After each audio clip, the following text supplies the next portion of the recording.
Magique, quoi. On vous regarde dans les îles? Il n'y a pas des îles. Ah bon, pardon, ok. Donc on regarde partout, j'imagine bien. Okay. Avec, Ça a été un match difficile parce que vous aviez pris un petit peu le score un peu trop vite peut-être. Et voilà les Françaises qui vont pouvoir soulever la coupe avec Gaëlle Mignot qui tarde un petit peu à célébrer cette victoire. On comprend le bonheur et c'est parti, voilà. La France qui remporte ce tournoi Destination avec Gaëlle Mignot. Quelle victoire des Françaises. Le grand chelem pour cette équipe de France. C'est fabuleux hein, pour elle. Oui, c'est fantastique, vraiment. C'est très plaisant de les voir vivre toutes ces émotions-là et de récolter le fruit de leur travail. C'est vraiment très plaisant. Et je pense qu'elles vont faire honneur à ce titre. Ouais, elles sont soulagées, elles ont, on l'a dit, été stressées tout ce match, en début de match notamment. Elles avaient la pression sur cette rencontre, la peur de mal faire, la peur de passer à côté. Oui, c'était le risque. Hein, elles avaient perdu en Italie l'année dernière, hein, alors qu'elles avaient gagné en Angleterre. Voilà, elles étaient passées à côté l'année dernière d'un point, donc il est vrai que cette année, elles voulaient vraiment réussir le challenge. Et c'est vrai qu'elles avaient plus à perdre que cette équipe irlandaise. Elles le savaient, donc évidemment que le premier adversaire peut-être c'était elles-mêmes. Donc, mais elles ont réussi à passer au-delà.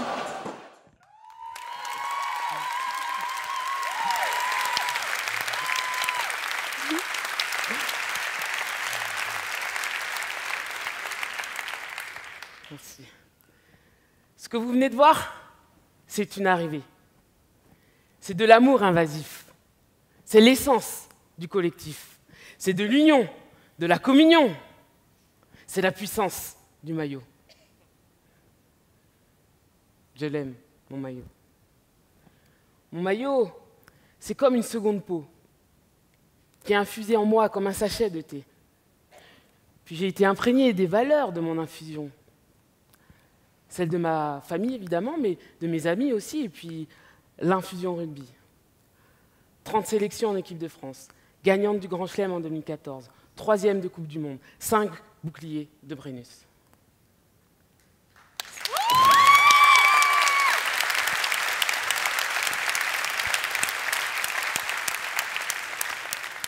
Ce maillot, c'est une identité, un sentiment d'appartenance. Dans toute réussite, que ce soit en équipe de France, en entreprise ou en famille, l'identité, c'est la base. C'est la ligne de départ. C'est notre ligne de départ. Savoir pourquoi on fait ce qu'on fait, pour qui, pourquoi on vit, pourquoi on existe. Et la réponse est bien plus grande qu'un petit moi auto-centré.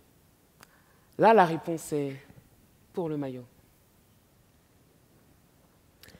La remise de maillot, c'est comme une éclosion. C'est un moment important, un rite de passage pour les nouvelles capes. Cette prise de conscience du privilège d'être là. Ces mots forts échangés contre nous, dans une intimité de vestiaire. Des promesses de l'engagement, le nous de l'appartenance, du collectif. Alors, comment arrive-t-on à une identité collective si forte qu'elle vous embarque en haut des podiums? Et moi? Avant même le maillot? Qui suis-je? Bon, ok, c'est pas flagrant, mais moi, je suis alsacienne.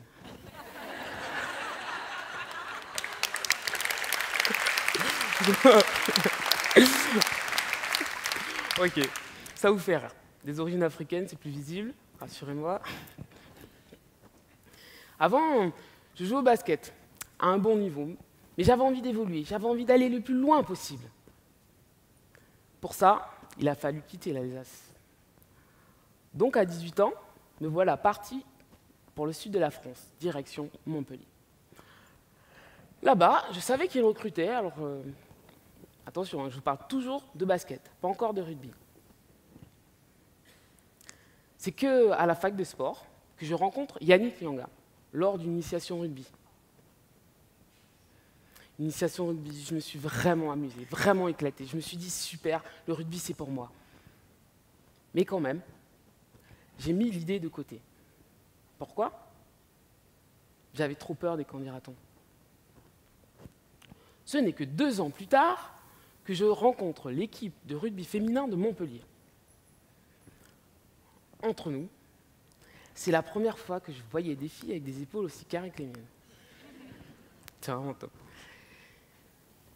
Ces filles, elles m'ont proposé de tester le rugby. Un beach, précisément. Alors, c'est quoi un beach? C'est du rugby, sans plaquage, à la plage. Malin, n'est-ce pas? En tout cas, ça a marché sur moi. Je me suis vraiment amusée. Pareil, les appuis du basket m'ont beaucoup aidé. Et voilà la transition. Je passe du basket au rugby. Ce capital basket, c'est une identité. Et oui, tout ce que tu fais dans la vie te servira un jour. Je l'ai compris à ce moment-là. Il n'y a pas un poste, une fonction, une rencontre, une expérience qui est là pour rien. Rien n'est jamais pour rien. Tu infuses des choses. À toi d'en sélectionner le meilleur et de le restituer au bon moment. C'est ta responsabilité, c'est notre responsabilité. Voilà, le rugby m'accroche, sur les terrains, je m'éclate. J'adore l'ambiance, j'adore le côté chat et souris. C'est différent du basket, mais je me marre et je m'amuse et je ressens cet esprit rugby. Ça chambre beaucoup. Quand on se chambre, ça permet de rire, de presque tout, de dédramatiser. Taquiner permet d'être sur de nouveaux départs, de passer des caps. On en rigole et après, on n'y pense plus. D'ailleurs, dans de nombreuses équipes, vous allez retrouver un rituel de bisoutage. Comme on est entre nous, je vais vous raconter. L'idée, c'est d'élire le boulet du match. Ça parle à tout le monde, le boulet. Voilà. Le boulet est un déguisement vraiment ridicule que va devoir porter la joueuse qui a fait la plus grosse boulette de la journée. Ça peut aller de l'en avant dans un but. Vous savez, l'essaye d'étouffer, mais elle échappe le ballon. Ou elle renverse son café sur sa coéquipière. Un peu de stress avant le match, ça arrive. Alors, attention maladresse ce soir. Non, pardon, il n'y aura pas d'élection de boulet, promis. Mais d'ailleurs, dans vos équipes, dans vos familles, vous taquinez? Ouais, continuez, faites-le, parce que c'est un formidable outil de cohésion. C'est aussi accepter de rire de soi. Ça permet d'encaisser ses erreurs, de se dire les choses, de se dire pardon.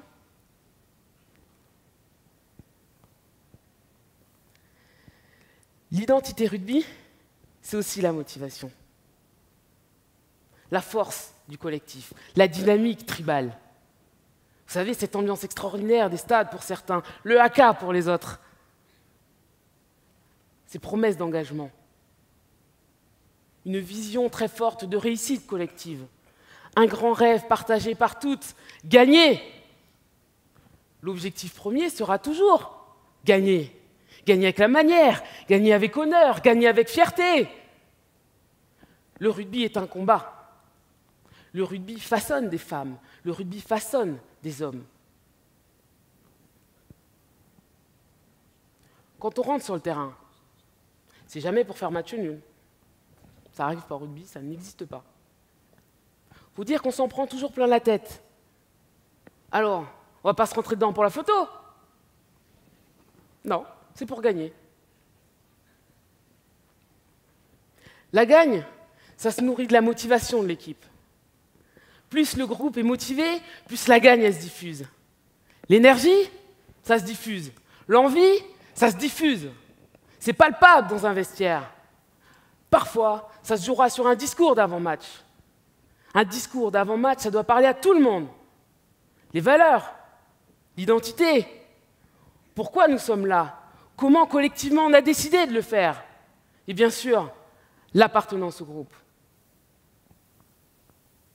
Là, le discours des leaders, il est vraiment essentiel.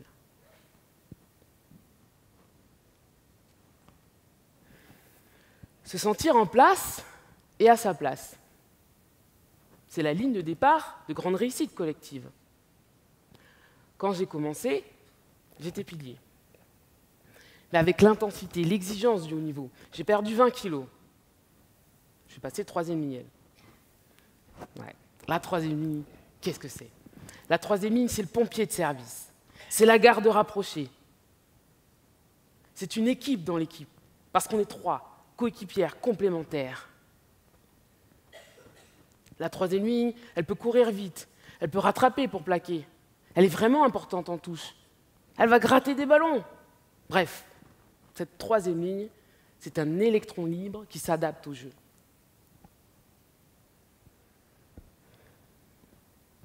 Prendre en compte les opportunités, l'adversité et les autres, le « et », il est vraiment important. Parce que tu n'es pas tout seul. Ni sur le terrain, ni dans la vie d'ailleurs. Ce n'est pas parce que tu es 3e ligne que tu vas faire ce que tu veux. L'individu est toujours au service du collectif. Mais qu'est-ce qu'on va lui demander à cet électron libre? Quelle qualité doit-il avoir? L'instinct. L'instinct, vous savez, ce truc qui ne se travaille pas, mais qui se développe. Ok, en entreprise, on est beaucoup sur de l'hypersécurisation. C'est-à-dire, il ne faut pas se tromper, il ne faut pas faire d'erreurs. Par contre, il faut prévoir, il faut analyser, il faut anticiper, il faut vérifier, revérifier, revérifier. Bon.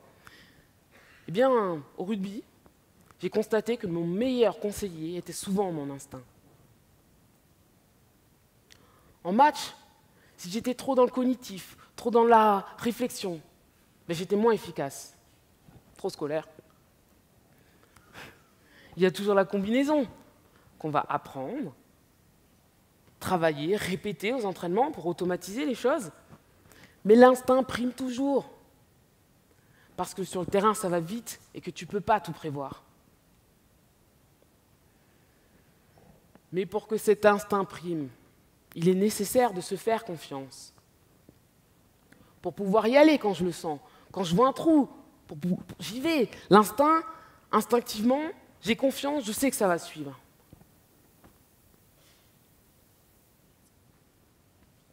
Exemple.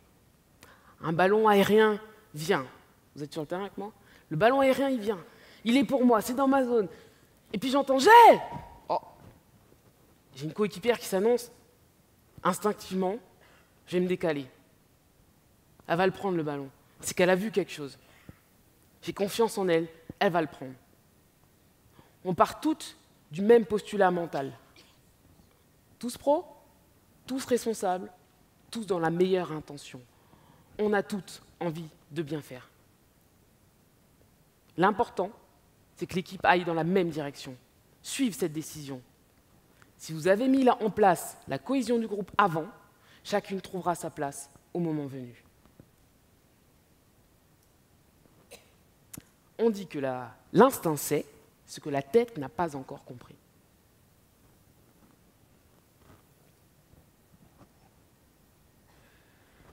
Aujourd'hui, cela fait 4 ans que j'ai raccroché les crampons.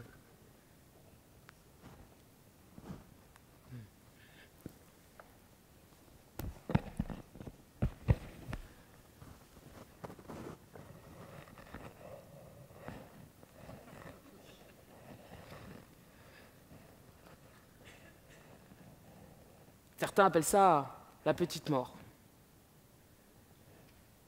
eh bien, je n'ai pas enlevé mon maillot pour autant. Il est là, tout contre moi. Juste un petit peu mêlé, caché, par ma nouvelle identité. Je suis praticienne en massage, spécialisée sur la récupération physique, formatrice également. Et pour autant, du basket à la thérapeute, tout est resté. Tout a infusé. J'ai conservé ma manière de fonctionner à l'instinct, à l'intuition. Répondre oui à l'incroyable chance d'être devant vous ce soir. Sans la notoriété d'un Thierry du Sautoir, mais armé de toute ma détermination, d'un état d'esprit. J'ai confiance en la femme que je suis devenue. J'ai confiance en la vie et ses opportunités, comme avec certains d'entre vous peut-être ce soir. Et pour autant, je me sens à ma place quand j'aide un sportif à reprendre confiance en lui. Je me sens à ma place quand j'aide quelqu'un à réaliser qu'il n'est pas tout seul. J'ai commencé ma carrière au basket. Ainsi, j'aimerais terminer ce témoignage par une citation de Michael Jordan, parce que sa conviction est aussi la mienne. Juste un petit peu modifiée. Juste un petit peu modifiée pour célébrer cette journée. Certaines veulent que ça arrive. D'autres aimeraient que ça arrive. Et seulement quelques-unes font que ça arrive. Merci.